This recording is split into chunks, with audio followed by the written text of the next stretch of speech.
Hi guys, so this is a video showing you how to make Ewedu with your blender. Awesome, right?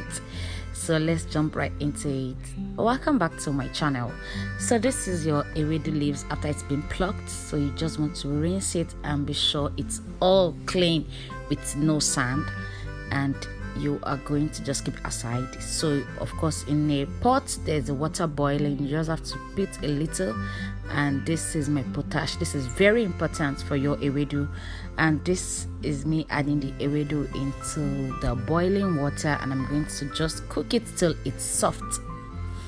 So while doing this, I'm already preparing my blender for the blending process. So now that my Ewedu is soft, I'm just going to bring it down from the cooker, and I like to be cool a bit. So I'm transferring it into the blender for me to blend it, and I'm going to blend it for just 10 seconds, not too much because of the consistency I want. But if you want it smoother, you can go ahead and blend till you like.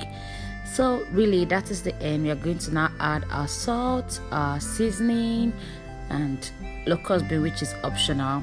Then just blend for another 3 seconds, and your Ewedu is ready. Easy peasy, no stress. What do you think, guys? This Ewedu is so lush and so green, very sweet, with my, of course, amala. So I'm going to be adding boiled fish to mine because I'm going to be giving my baby out of this Ewedu. So I want her to get all the nutrients that she needs out of this Ewedu, and it is also called jute leaves. So what do you think, guys? Do you like it? If you like this video, please just give it a thumbs up. And this is me eating my Ewedu with my amala. This is the best combo ever, trust me. Believe it or believe it.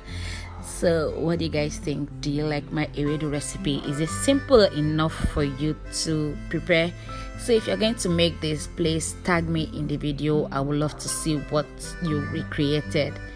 So thank you, guys. So please subscribe to the channel and also share the video with your friends and family. Thank you so much for watching to this extent, and it's a bye from me.